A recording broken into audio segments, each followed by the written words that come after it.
To start the test for air brakes, we need to understand first how the dash works.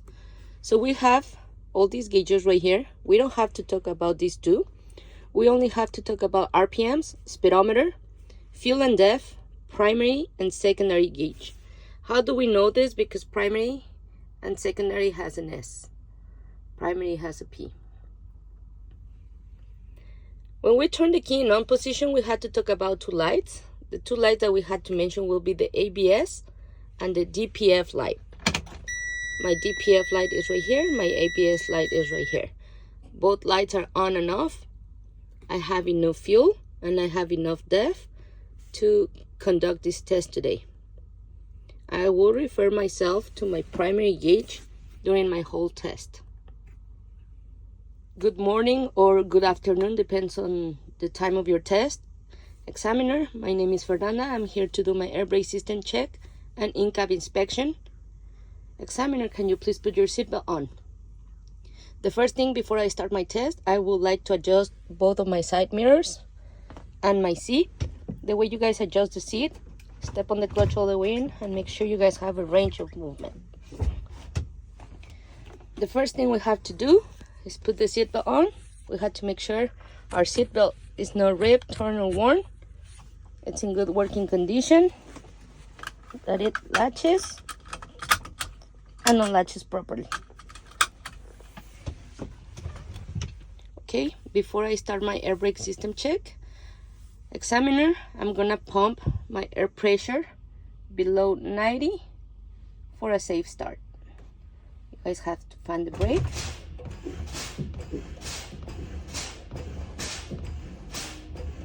Right, it's below 90.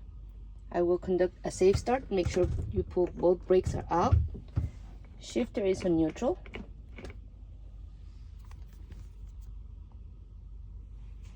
Turn the key only in on position. All my gauges are working properly. My DPF and ABS light is on and off. I will use my primary gauge for my test, and I have enough fuel and enough depth to conduct this test today. My first step will be my governor cutout. My governor should cut between 120 to 140 psi. Step on the clutch, turn the key on.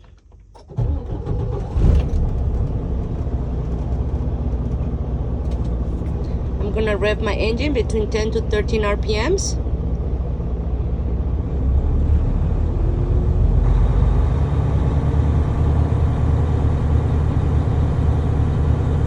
At the same time I'm doing this, I'm going to follow my needle on my primary gauge.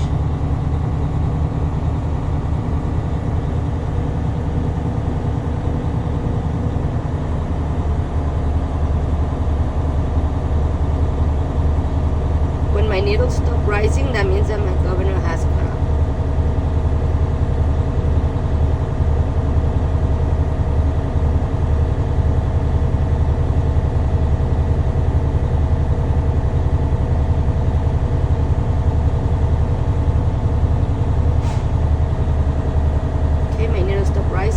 I let go my gas pedal.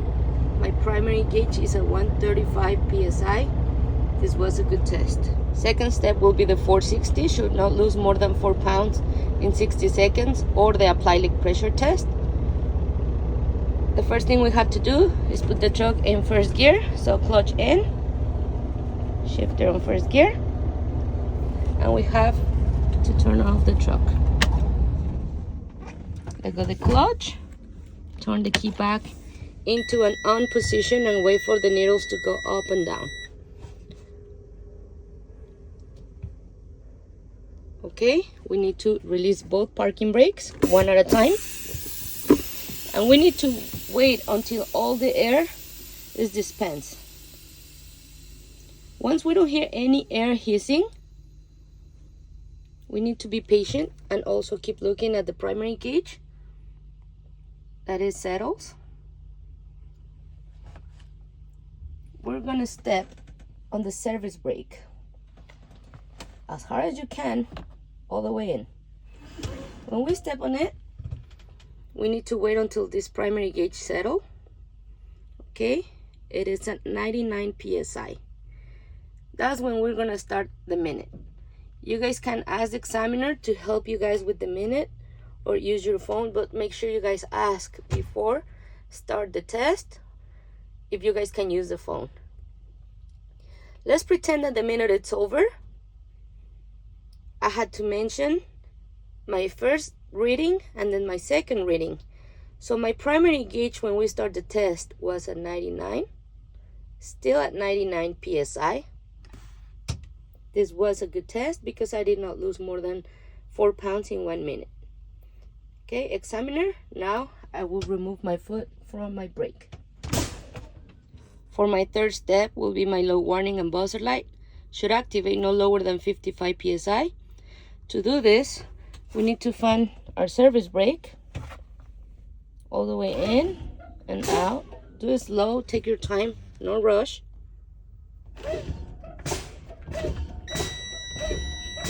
Okay, my low warning and buzzer light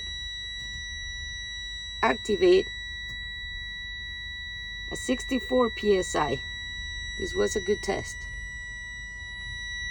My fourth step will be my pop-outs. Both of my parking brakes should pop out between 20 to 45 psi. The same thing, we're gonna fan the brakes until both brakes pop out. So for this step, I suggest that you guys look at these brakes and then at the gauge. You guys want to make sure both brakes pop out at the same time. If they pop out separate, you guys have to read them separate.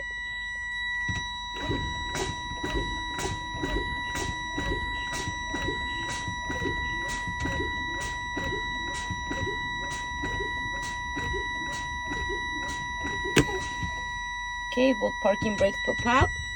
My primary gauge is at 26 psi. This was a good test.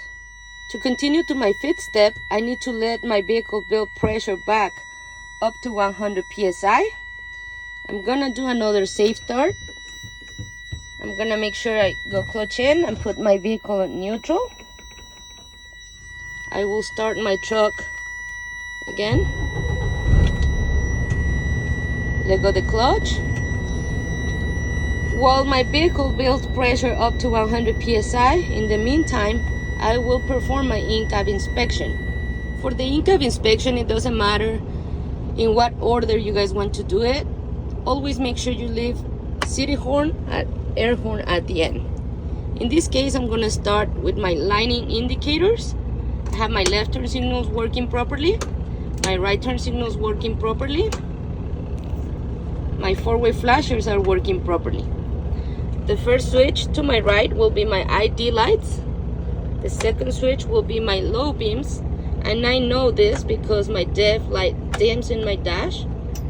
I have my high beams, and I know this because I can see my blue light in my dash. And you guys turn off the lights. The next step will be my windshield. My windshield is clean and clear. No crack, broken or damaged, no cracks more than a quarter inch. If there's more than a quarter inch, I need to replace it immediately. There's no illegal stickers. In this case, I only have my inspection sticker.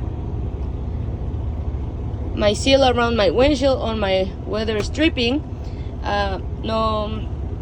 is not torn or worn. It's in good working condition. That's to prevent any leaks inside my cab.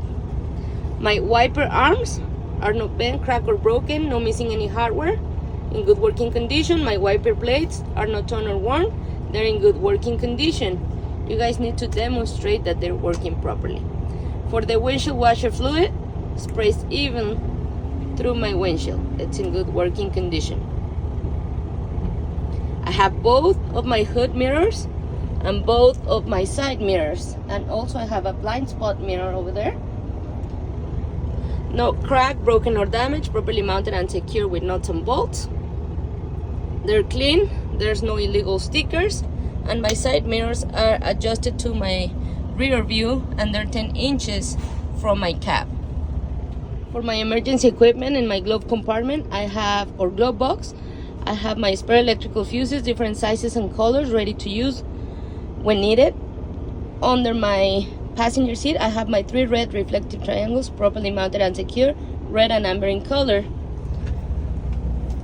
Under my seat, I have my ABC fire extinguisher, properly mounted and secure.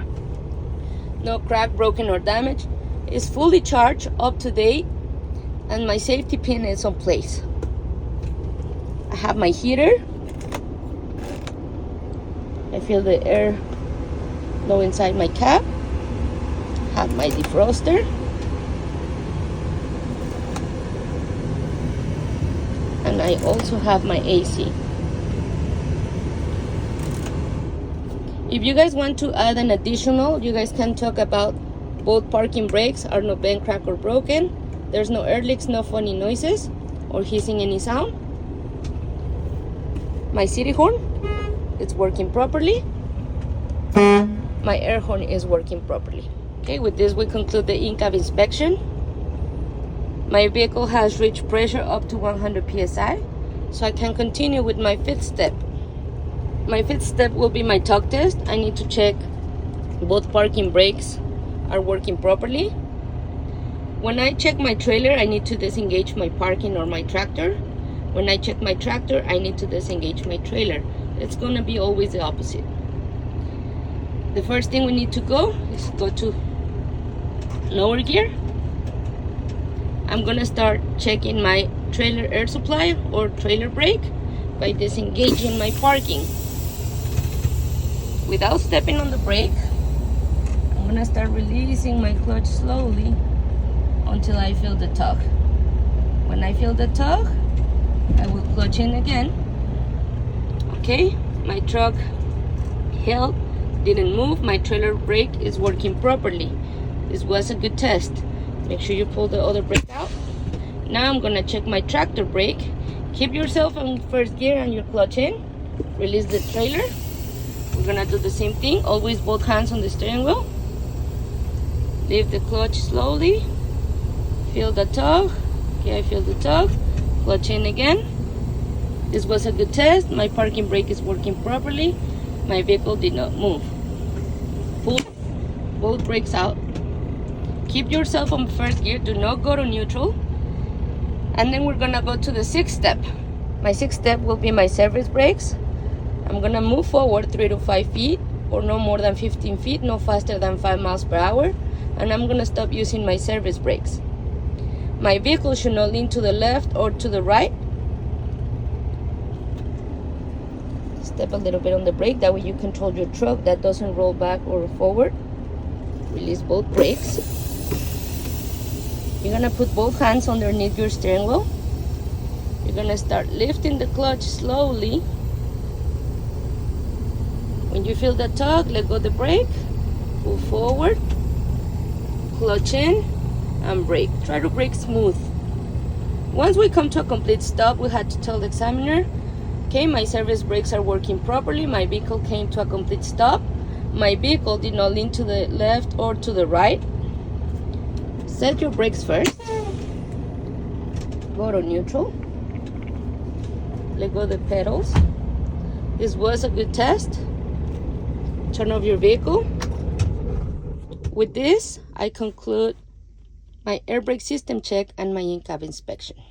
Examiner, I will turn my key back into an on position. Can you please step out and assist me with my external lights? You guys lower the window and speak out loud through the window.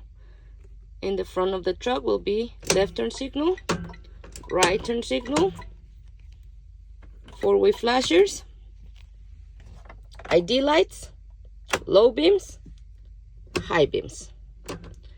When you guys finish, tell the examiner to go to the back. You guys are gonna look through the mirror. Left turn signal, right turn signal, four-way flashers, ID lights, brake lights. Once you guys are done, turn off the key again and wait for the examiner to tell you what's next.